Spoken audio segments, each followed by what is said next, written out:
Mi nombre es Alejandro Suárez, y hasta hace 6 meses, mi vida consistía en analizar imágenes borrosas de planetas distantes que nadie más que mis colegas astrofísicos verían jamás. 43 años de existencia reducidos a un cubículo en el Centro de Investigación Espacial de Santiago, discusiones sobre espectroscopía durante el almuerzo y noches solitarias mirando documentales mientras comía comida recalentada. No me malinterpreten. Amaba mi trabajo, pero a veces me preguntaba si había algo más allá de aquellas estrellas que estudiaba con tanta devoción. Suárez, necesito que revises estas nuevas capturas de Júpiter, dijo la directora Varela, dejando una tableta sobre mi escritorio sin esperar respuesta. El telescopio James Webb ha detectado algo inusual en la atmósfera superior. Probablemente solo sea un error de procesamiento, pero hay que descartar cualquier anomalía antes del informe mensual. Suspiré mientras la veía alejarse. La directora siempre me asignaba las tareas que nadie más quería hacer, probablemente porque sabía que nunca me quejaría. El eterno soltero no tiene prisa por volver a casa, bromeaban mis compañeros. Tenían razón, por supuesto. Mi apartamento vacío no ofrecía más compañía que mis libros y un cactus que se negaba a morir a pesar de mi negligencia. Esperé hasta que todos se fueron para comenzar a revisar las imágenes. Me gustaba el silencio del centro por la noche, esa sensación de intimidad con el cosmos cuando nadie más estaba mirando. Abrí los archivos y comencé el tedioso proceso de análisis, esperando encontrar simples distorsiones atmosféricas o interferencias solares. Fue entonces cuando la vi. Al principio creí que era un error. Aumenté el contraste, ajusté los parámetros, limpié posibles artefactos de imagen, pero seguía allí, una estructura geométrica perfectamente definida, flotando sobre las nubes de Júpiter. No eran formas aleatorias ni patrones atmosféricos, eran ángulos rectos, círculos concéntricos, líneas paralelas. Era arquitectura. Imposible, murmuré, sintiendo cómo mi corazón se aceleraba. Revisé los datos una y otra vez, buscando desesperadamente una explicación racional. Quizás era un satélite o una sonda espacial que no aparecía en nuestros registros. Pero los cálculos no mentían. Aquella estructura tenía al menos 50 kilómetros de diámetro. Era tan grande como una ciudad mediana. Y estaba flotando sobre Júpiter, un planeta donde nada debería poder existir. Con manos temblorosas, envié un mensaje a la única persona que podría ayudarme a entender lo que estaba viendo. El doctor Gabriel Moreno, mi antiguo profesor de la universidad, ahora retirado y considerado un excéntrico por sus teorías sobre civilizaciones extraterrestres avanzadas. A las 3 de la madrugada, recibí su respuesta. No compartas esto con nadie más. Borra cualquier copia que hayas hecho. Necesito verte personalmente, mañana, en mi casa. No dormí esa noche. Mi mente oscilaba entre la emoción científica y un miedo inexplicable. Si lo que habíamos descubierto era real, todo lo que creíamos saber sobre nuestra posición en el universo estaba a punto de cambiar. La casa del doctor Moreno quedaba en las afueras de Santiago, un pequeño chalet rodeado de árboles y alejado de miradas curiosas. Cuando llegué, me sorprendió encontrar a una mujer joven esperando junto a él. Su expresión era seria, casi severa. «Alejandro, te presento a Valentina Ortega», dijo Moreno, cerrando la puerta rápidamente tras de mí. Trabaja para la Agencia Espacial Europea, División de Astrobiología. Ex trabajadora, corrigió ella extendiéndome una mano firme. Me despidieron hace 3 meses por insistir en investigar algo muy similar a lo que has encontrado. Mis ojos se abrieron de sorpresa. ¿Tú también has visto estructuras artificiales en Júpiter? Sí, confirmó, y noté un acento ligeramente extranjero en su español. Pero en mi caso eran construcciones abandonadas, Lo que has encontrado parece activo. El doctor Moreno nos condujo a su estudio, una habitación repleta de libros antiguos, mapas estelares y equipos astronómicos obsoletos pero aún funcionales. En una pantalla grande proyectó las imágenes que le había enviado. Lo que estamos viendo desafía todo lo que sabemos sobre las leyes de la física, comenzó Moreno, señalando los contornos de la estructura. Nada conocido podría mantenerse estable en la atmósfera de Júpiter. Los vientos alcanzan los 400 kilómetros por hora. La presión atmosférica es aplastante y las tormentas eléctricas son miles de veces más potentes que en la Tierra. Sin embargo, ahí está, murmuró Valentina acercándose a la imagen. Y no solo eso, mira estos patrones de luz, están cambiando. Esto no es una estructura abandonada como las que yo detecté, es una ciudad activa. ¿Ciudad? La palabra me sonaba absurda, pero no encontraba un término mejor. ¿Estás sugiriendo que hay seres viviendo allí? ¿O algo que nuestros cerebros interpretan como una ciudad? Respondió Moreno. Podrían ser máquinas autónomas, o formas de vida tan diferentes a nosotros que ni siquiera podríamos reconocerlas como tales. Necesitamos más datos, insistí, tratando de mantenerme anclado en el método científico. Tengo acceso al James Webb. Podría programar más observaciones, diferentes espectros, quizás incluso... No, me interrumpió Valentina. Así es como empecé yo, y terminé perseguida por 3 agencias de inteligencia diferentes. Su expresión se ensombreció. Hay personas muy poderosas que no quieren que esto salga a la luz. ¿Por qué ocultarían algo así? Pregunté, genuinamente confundido. Sería el descubrimiento más importante de la historia humana. Moreno y Valentina intercambiaron miradas, como si decidieran cuánto podían contarme. Porque no es la primera vez que se detecta, dijo finalmente Moreno. Y porque esas estructuras no son de origen extraterrestre, al menos no completamente. Lo que siguió fue una historia tan increíble que hubiera reído si no viniera de 2 científicos respetados. Según ellos, desde la década de los 80, varias agencias espaciales habían detectado evidencias de actividad artificial en Júpiter. Lo que empezó como un proyecto de investigación internacional se convirtió en un programa secreto cuando descubrieron que las estructuras contenían elementos de ingeniería humana mezclados con tecnologías imposiblemente avanzadas. La teoría actual, explicó Valentina, es que alguna civilización extraterrestre encontró nuestras primeras sondas espaciales, Pioneer, Voyager, y de alguna manera utilizó esa tecnología rudimentaria como base para crear algo mucho más complejo. Como si nuestros primitivos mensajes al espacio hubieran sido interpretados como instrucciones para construir, añadió Moreno. O como si alguna inteligencia hubiera decidido que esa era la mejor forma de comunicarse con nosotros, utilizando nuestros propios diseños, pero llevándolos a escalas y complejidades que aún no podemos comprender. Pasamos las siguientes horas analizando mis imágenes junto con las evidencias que Valentina había logrado extraer antes de ser expulsada de la ESA. Cuanto más aprendía, más crecía mi sensación de estar cayendo en un abismo sin fondo.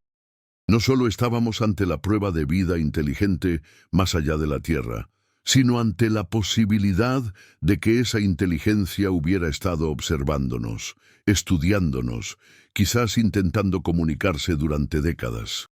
¿Qué hacemos ahora?, pregunté finalmente cuando el sol comenzaba a ponerse. Nada, respondió Valentina con amargura. Si intentas compartir esto, te silenciarán. Si insistes, desaparecerás.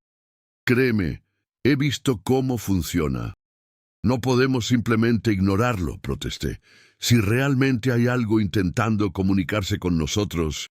No he dicho que debamos ignorarlo, me interrumpió.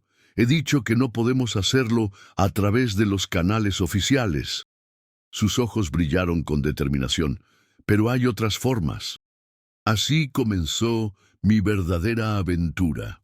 En las semanas siguientes, mientras mantenía la apariencia de mi rutina normal en el centro de investigación, comencé a trabajar secretamente con Valentina y Moreno. Establecimos un pequeño observatorio clandestino en una propiedad abandonada de Moreno en los Andes, utilizando equipos descartados, pero aún funcionales.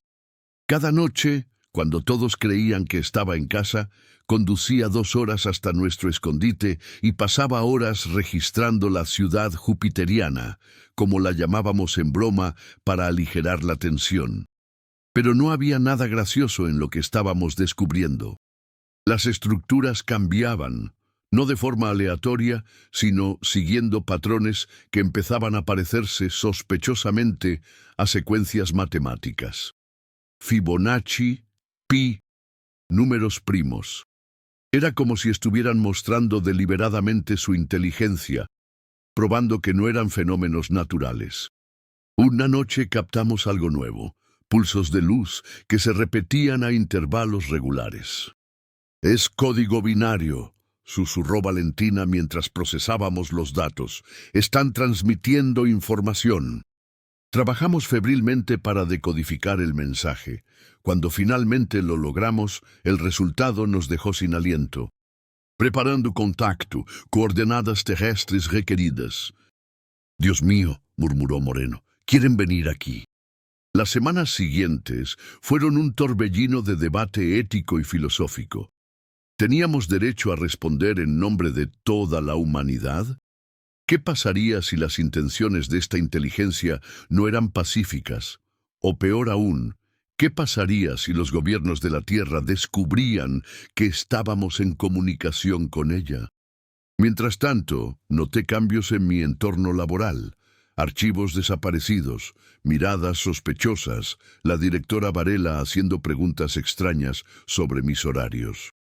Una noche, al volver del observatorio secreto, encontré mi apartamento revuelto de forma tan sutil que solo alguien tan meticulosamente organizado como yo lo hubiera notado.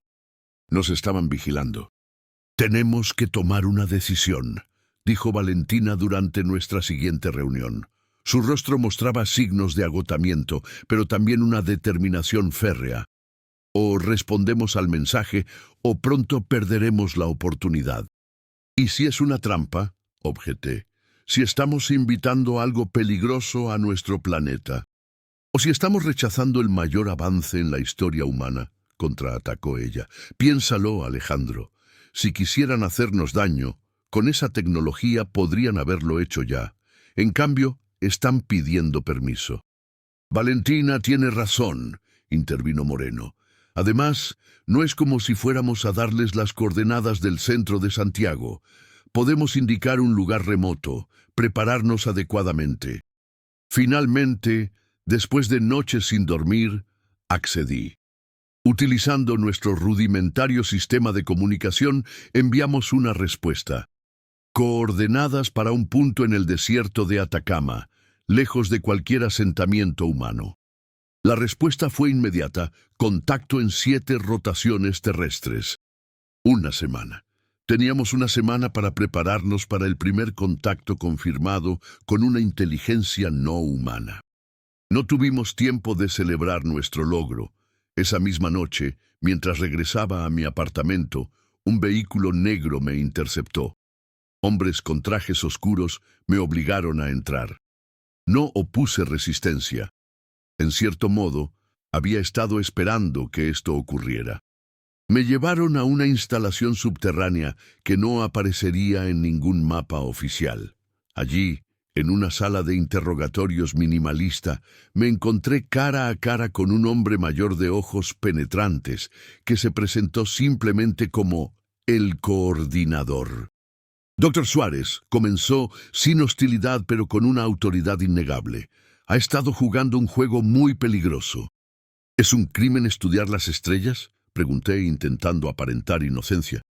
No, respondió con calma inquietante. pero establecer contacto no autorizado con entidades no terrestres viola al menos 17 tratados internacionales. Deslizó una tableta hacia mí. En ella estaba nuestra comunicación con la ciudad jupiteriana, transcrita palabra por palabra. Afortunadamente para usted, sus intereses y los nuestros podrían alinearse. Lo que siguió fue una revelación tras otra. Este grupo, una coalición internacional que operaba en las sombras de las agencias espaciales oficiales, había estado monitorizando fenómenos similares no solo en Júpiter, sino en varios puntos del sistema solar durante décadas. Tenían teorías, pero ninguna certeza sobre los constructores de estas estructuras. Lo que sí sabemos, explicó el coordinador, es que hasta ahora nunca habían solicitado directamente venir a la Tierra. Algo ha cambiado y necesitamos saber qué. Me ofrecieron un trato. Trabajaría con ellos, aportando mis conocimientos y sirviendo de enlace con esta inteligencia a cambio de protección y recursos. La alternativa, aunque no la mencionaron explícitamente, era clara. Desaparición, olvido, tal vez algo peor. ¿Qué hay de mis colegas?, pregunté. Valentina, el doctor Moreno. La doctora Ortega ya está aquí, respondió, señalando hacia una pantalla donde vi a Valentina en una habitación similar. En cuanto al doctor Moreno, llegamos demasiado tarde. Un escalofrío recorrió mi espalda. ¿Qué quiere decir? Alguien más estaba interesado en su investigación. Un grupo que no comparte nuestra cautela científica. Los días siguientes fueron un frenesí de preparativos. Me reuní con Valentina, quien parecía haber aceptado la situación con pragmatismo sorprendente. «No son los buenos, Alejandro», me susurró durante un momento sin vigilancia, «pero tampoco son los peores, y ahora mismo necesitamos todos los recursos que podamos conseguir». A medida que se acercaba el día del contacto, los datos del James Webb mostraban actividad incrementada en la ciudad jupiteriana. Algo se estaba desprendiendo de la estructura principal. Un objeto más pequeño, pero igualmente imposible, desafiando la gravedad del gigante gaseoso para iniciar un viaje hacia nuestro planeta. La noche anterior al contacto, mientras revisaba los últimos informes en mi nueva oficina subterránea, el coordinador entró sin anunciarse. «Doctor Suárez», dijo con una formalidad inusual, «hay algo que debe saber antes de mañana». Se sentó frente a mí, repentinamente envejecido por el peso de algún secreto. «Los constructores de esas ciudades creemos que son humanos». El silencio que siguió pareció extenderse eternamente. «Eso es imposible», logré articular finalmente. «La tecnología necesaria para...» «No humanos actuales», me interrumpió. «Humanos futuros, o al menos una versión de nosotros que ha evolucionado de formas que apenas podemos comprender. Según su teoría, respaldada por décadas de observaciones clasificadas, lo que estábamos presenciando era evidencia de viaje temporal o interdimensional. Seres que alguna vez fueron como nosotros, regresando o cruzando desde otro lugar-tiempo donde la humanidad había evolucionado hacia algo irreconocible. Las estructuras contienen elementos de diseño humano básico», explicó, «mezclados con tecnologías que violan nuestras leyes físicas, como si hubieran comenzado con nuestras primeras sondas espaciales y hubieran seguido un camino evolutivo completamente diferente». Era demasiado para asimilar. Si era cierto, no estábamos a punto de encontrarnos con alienígenas, sino con nuestros propios descendientes o variantes tan avanzados que serían prácticamente dioses en comparación. «¿Por qué nos contactarían ahora?», pregunté, tratando de procesar esta nueva perspectiva. «¿Qué podrían querer de nosotros?». «Esa», dijo el coordinador levantándose, «es precisamente la pregunta que esperamos que usted ayude a responder mañana». El amanecer en el desierto de Atacama siempre ha sido espectacular, pero aquel día parecía especialmente simbólico. Mientras el sol emergía sobre las montañas, iluminando lentamente el paisaje marciano, sentí que presenciaba no solo un nuevo día, sino potencialmente una nueva era para la humanidad. El área de contacto era un círculo perfecto de 1 kilómetro de diámetro, rodeado por equipos de monitorización avanzados camuflados en el terreno. Un perímetro más amplio estaba asegurado por fuerzas militares que oficialmente participaban en ejercicios rutinarios. Valentina y yo estábamos en el centro exacto, vestidos con trajes especiales que monitorizaban nuestras constantes vitales y nos protegerían de lo desconocido. ¿Asustado?, preguntó Valentina, su voz ligeramente distorsionada por el comunicador del traje. Aterrorizado, admití. ¿Tú no? Ella sonrió a través del visor transparente. Al contrario, he esperado toda mi vida por este momento. Tomó mi mano enguantada. Pase lo que pase hoy, Alejandro, hemos hecho historia. A las 9 en punto, exactamente como habían calculado, apareció. No con un estruendo dramático ni efectos visuales espectaculares, sino casi tímidamente, primero un punto de luz en el cielo azul, luego una distorsión atmosférica y finalmente una estructura flotante que descendió lentamente hasta quedar suspendida a unos 20 metros sobre nosotros. No se parecía a ninguna nave espacial concebida por la ciencia ficción humana. Era una geometría imposible, ángulos que parecían cambiar cuando intentabas fijar la vista en ellos, superficies que reflejaban colores que no podía nombrar. Y sin embargo, contenía elementos vagamente familiares. Algo en su diseño resonaba con principios arquitectónicos humanos básicos, como un eco distante de nuestra propia creatividad. «Contacto establecido», anuncié a través del comunicador, más para calmar mis nervios que por necesidad real. Esperando algo. Ese algo llegó en forma de luz. Un haz brillante emergió de la estructura, tocando el suelo frente a nosotros. Dentro del haz, una figura comenzó a materializarse. No era sólida, sino que parecía estar compuesta de patrones lumínicos en constante cambio. Y entonces habló, con una voz que de alguna manera entendimos directamente en nuestras mentes. Hemos observado, hemos aprendido, hemos esperado. La figura luminosa palpitaba con cada concepto transmitido. Ahora es tiempo. ¿Tiempo para qué?, preguntó Valentina, su voz firme a pesar de la situación extraordinaria. Para la confluencia. Lo que siguió fue una comunicación que desafió nuestra comprensión. No eran exactamente palabras, sino conceptos completos, transferidos directamente a nuestra conciencia. Imágenes de la Tierra en múltiples estados temporales superpuestos. Versiones alternativas de la historia humana ramificándose infinitamente. Y en el centro de todo, la ciudad jupiteriana, no como una estructura aislada, sino como un nexo entre realidades. Entendimos, o al menos creímos entender, que estos seres no eran exactamente nuestros descendientes directos, sino una versión de la humanidad de una línea temporal alternativa.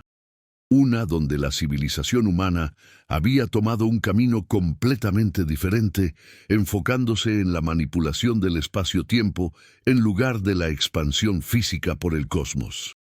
Habían estado observándonos desde su realidad paralela, estudiando las diferencias y similitudes, y ahora, por razones que no logramos comprender completamente, necesitaban establecer un contacto directo.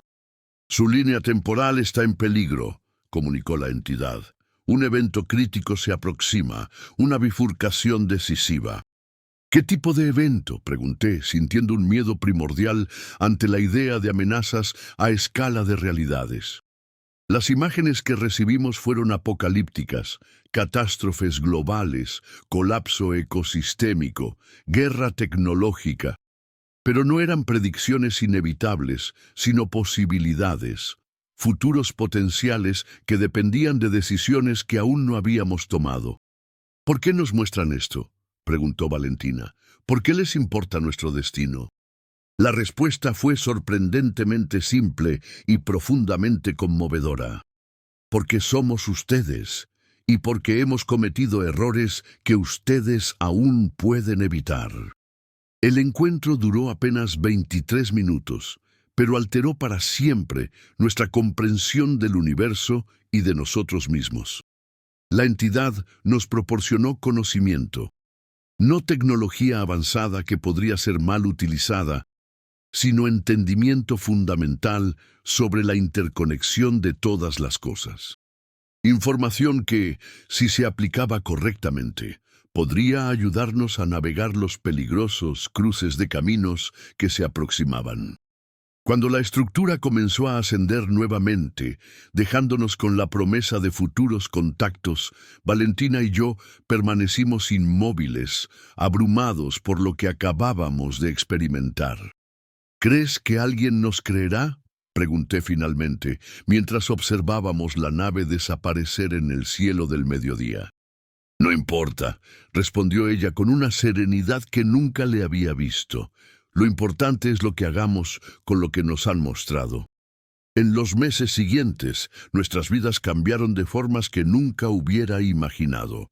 El coordinador y su organización, aunque renuentes al principio, finalmente accedieron a compartir partes del conocimiento recibido con la comunidad científica global. No todo. La humanidad no estaba preparada para ciertas verdades, pero lo suficiente para iniciar cambios sutiles, pero profundos, en nuestra comprensión del cosmos y nuestro lugar en él. Valentina y yo nos convertimos en algo más que colegas, unidos por una experiencia que nadie más podría comprender completamente. Encontramos el uno en el otro un ancla en un mundo que ya no parecía tan sólido como antes. Donde una vez vi soledad, ahora veía posibilidades infinitas.